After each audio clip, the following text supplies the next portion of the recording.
Welcome back to another crochet tutorial with Cozy Rosie UK, and today I'm going to be sharing with you how to work the granny stitch in the corner to corner technique.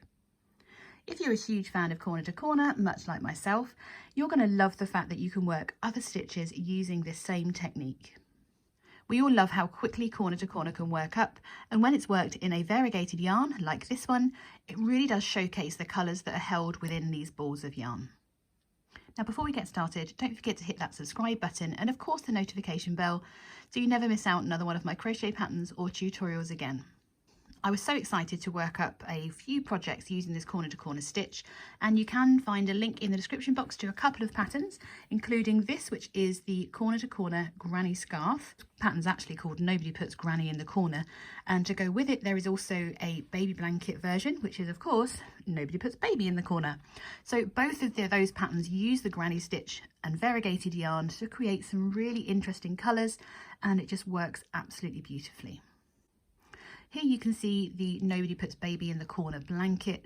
I love how these colours turned out, and that was made using the Paintbox Yarn's Chunky Pots. And this yarn that I'm going to be using in the tutorial today, which I worked up for my scarf, is the Sirdar Spirit Chunky. Now this is a bulky weight yarn, so a size 5 yarn, and it comes in a variety of different shades. This is, I want to say Sunrise, and it is an 80% acrylic and 20% wool mix. Now, to create a nice long scarf like this one, you are going to need 3 balls of chunky weight yarn, but you can make this technique in any weight yarn using any hook. That's the joy of these stitch tutorials. So in this tutorial, I'm going to be showing you all the basics to create your own corner to corner granny pattern. It could be that you want to recreate this scarf, or it could be that you want to make a blanket. So you're going to learn how to work the beginning of the pattern, adding on each block, along with how to stop increasing, because obviously it's worked outwards. And then we're going to learn how to stop the increasing, and eventually, of course, we need to close off the corner to corner as well.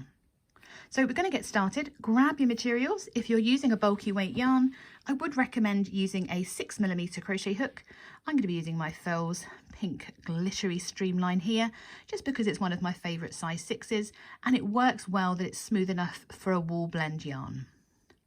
So grab your materials and let's get started with this granny corner to corner technique. If you are looking to make the Nobody Puts Granny in the Corner scarf, it's a nice big scarf. So it's going to end up 20 centimetres wide, and it's a long scarf, and it's going to measure a total of 110 centimetres, maybe 82 inches long. And for that you will need 3 balls, as I mentioned early enough. Now I'm going to be giving you the stitches in US terms. I'll remember, if I can, to give you the UK terms as well. And you can opt to start off this pattern using either a magic circle, or you can make a chain of 4 and work into the centre. Let's start by making our magic circles together. I wrap my yarn around my fingers so that we have a cross facing us, and at the top we have 2 parallel lines, and I just anchor those between my fingers. I'm inserting my hook underneath the loop furthest away from me to pick up that strand behind, and as I bring my hook through, I'm twisting my hook to create a twist in the yarn and making sure that's big enough to bring my hook back through. I'm then going to pick up that strand of yarn that's on its own, which is the working yarn, and tilt my hook to bring it through, and then just let go of everything. I'm going to make a little chain 1 just to secure that for a moment, and then I can hold that securely on my hook and just untangle this yarn that's wrapped around the hook. I'm going to show you that again once more.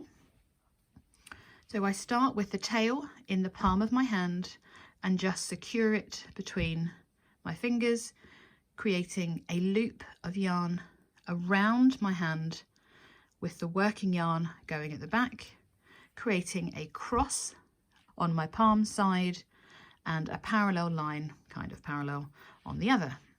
Insert my hook underneath the front loop, bring that back loop down, and as I bring my hook, I'm twisting the yarn,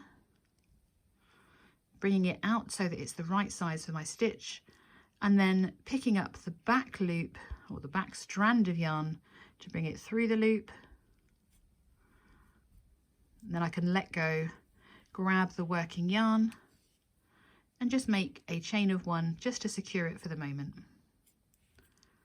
The alternative, as I said, is you can make a chain of 4 and slip stitch to the first to create a loop. I'm going to be showing you working into this magic circle because it's such a great technique that really does give you a nice tight close. We're going to start by making a chain of 4. I've already made 1 chain, so I just need to make a further 3 chains, but you're going to make a total chain of 4. So that was 1, 2, 3, and 4.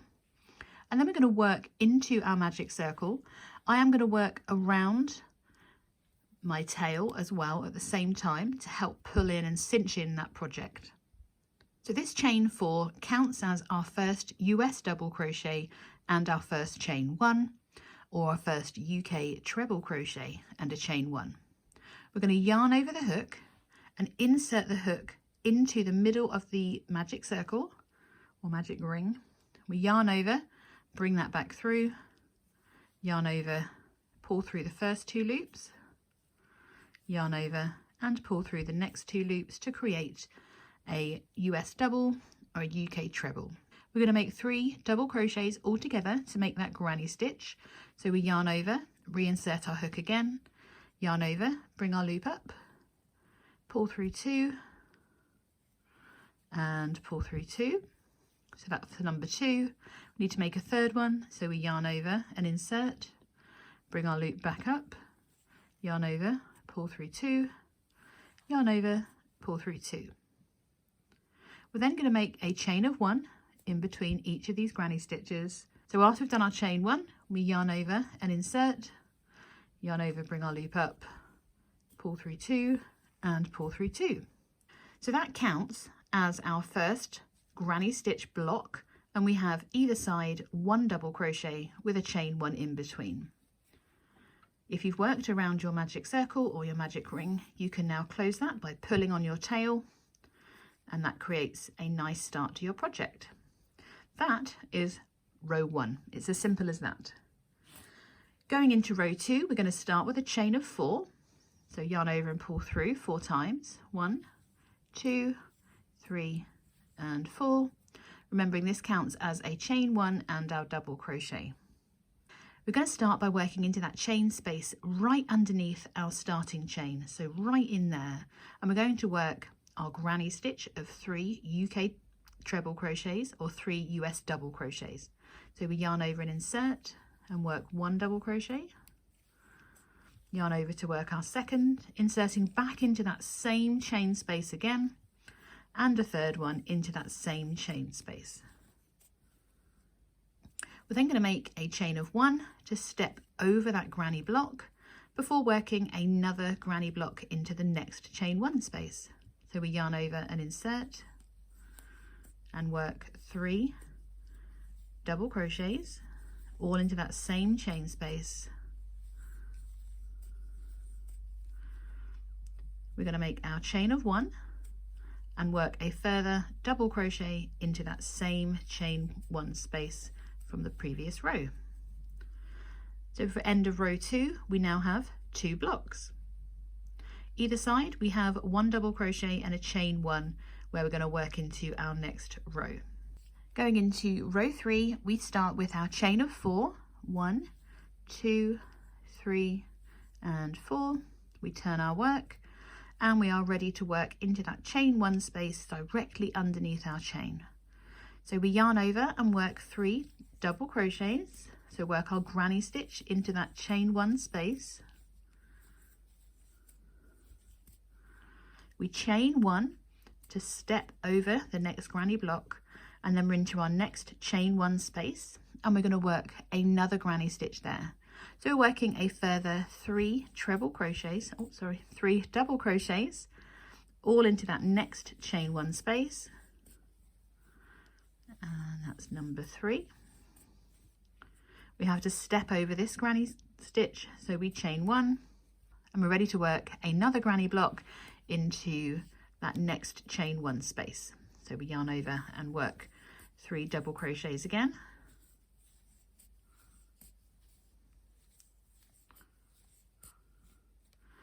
We chain 1 and finish this row with working 1 further double crochet with that chain 1 in between. So that's row 3 because we have 3 blocks. As always, we've got these 2 double crochets and a chain 1 at the end. If I was to place this down, I always tell people to look at where their tail is to know where the corner or the start was. So as you can imagine, if you were making a scarf, this would be your corner, and you can see that the width is growing. So there are 2 different ways that you can count your rows when it comes to working corner to corner. You can either count the blocks across, or you can count the blocks along the side. Now we're going to be repeating this technique of working a chain of 4 and then working directly into that chain 1 space underneath, working 1 granny block, which is 3 double crochets in US terms, or 3 treble crochets in UK terms, with a chain 1 in between, working into each chain space across,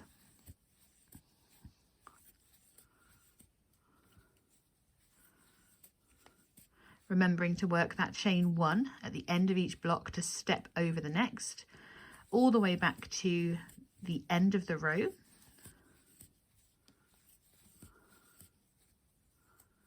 And then when you're at your space that you created in your previous row, we need to work our granny stitch.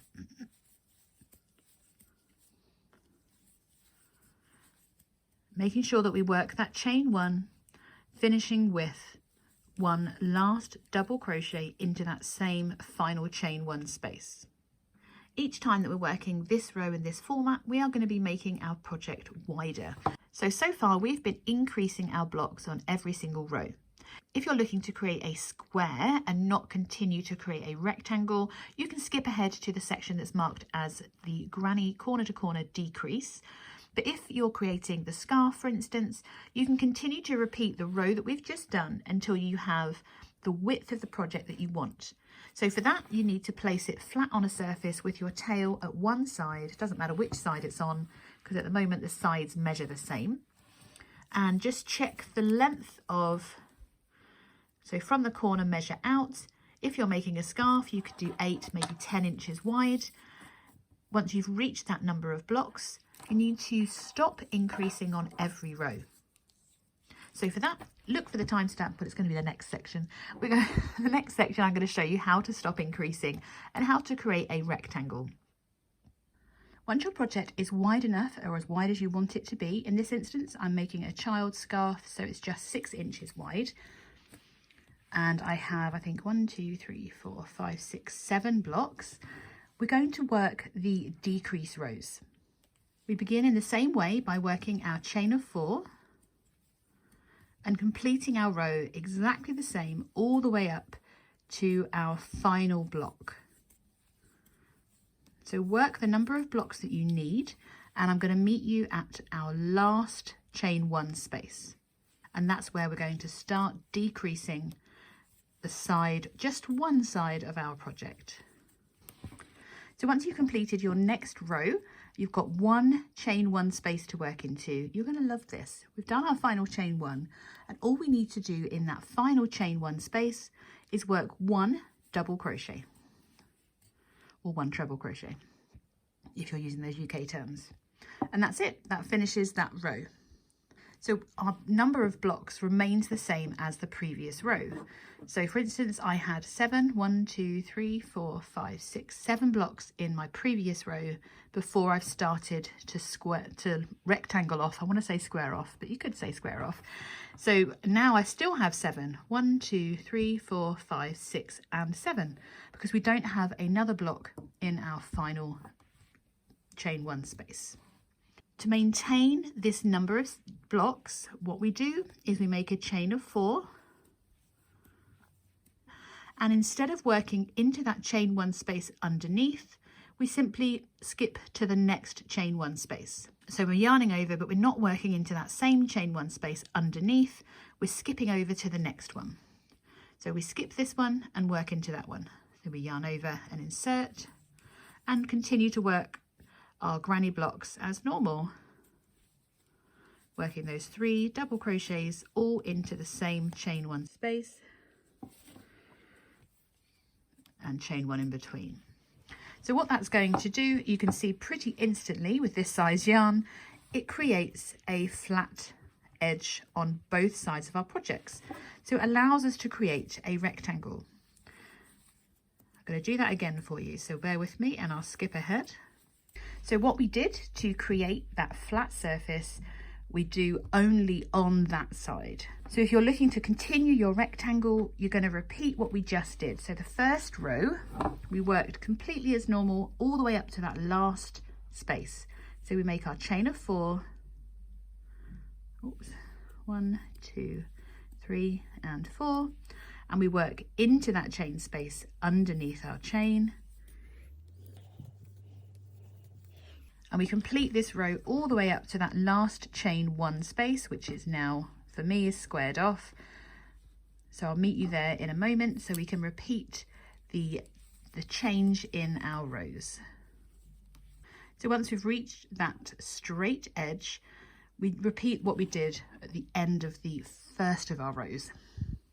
That sounds more convoluted. So whilst we're maintaining our block numbers, so I've still got 7, 1, 2, 3, 4, 5, 6, 7. In this final space, we work 1 US double crochet or 1 UK treble crochet, and then we start our row by working our chain of 4 and skipping that space underneath our chain. So instead we move over to that next space to continue to work our row as normal. So you can repeat these 2 rows for as long as you need your project to be. And as you can see, your rectangle edge, if you pull this, it becomes straight. So you can continue to repeat these 2 rows to create your blankets, your scarves, for as long as you want, and you will create a rectangle. Once you've reached the length of the project that you want to make, we're then going to square off. And that's where we're going to be working our decreases on both rows rather than just on one. So make your project as long as you want it to be. If you are making the Nobody Puts Granny in the Corner scarf, you're going to need to make a total of about 84 rows. And remember now, if you're counting your rows, just count up one side starting from your tail. And what I tend to do is place a stitch marker every 20 rows to save me having to recount all the time. It gets a little bit boring after a while. If you're making a blanket, you can do the same. And then once your project is as long as you would like it to be, I will meet you back here so that we can work our decreases on both sides of our project to finish off with the perfect square. I will see you shortly. So once you have made your project as long as you want it to be, measuring from the longest side, from the tail up to the tip, that will be the finished length of your project. What we're going to be doing once we've reached the length that we want is we're going to be squaring off. So we want to create the edge so it looks the same. So we're going to continue increasing on one side and then decreasing, and they will join in together. What's going to happen on these rows is your number of blocks is going to be reduced by 1 on each row.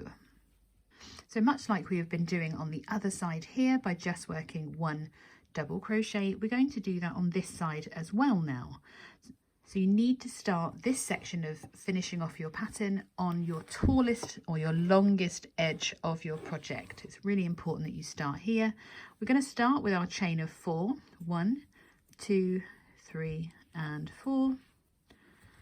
And instead of again working into that chain space directly underneath, we're going to skip that side as well now.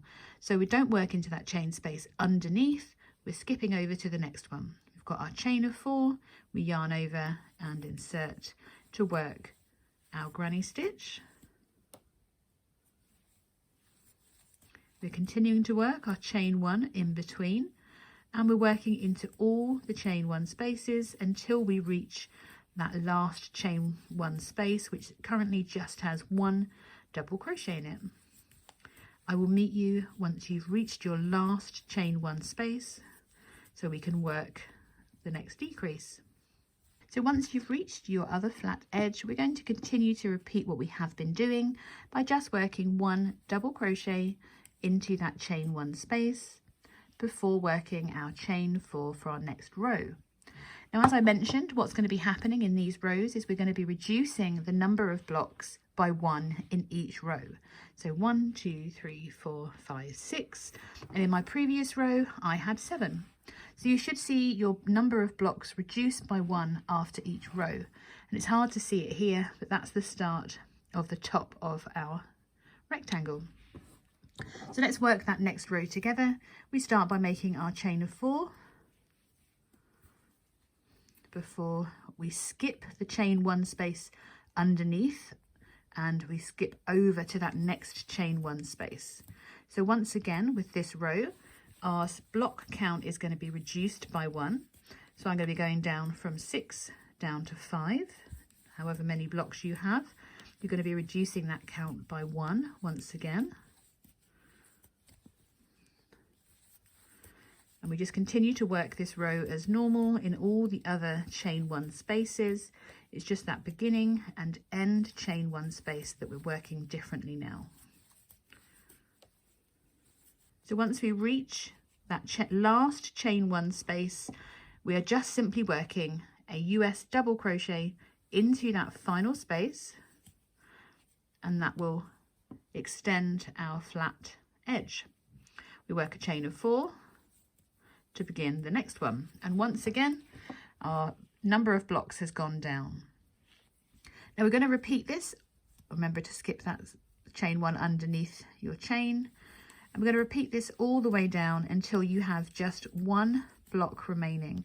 So if you're making a blanket, you just continue until all your blocks are gone and you have 1 block left, and I will meet you there.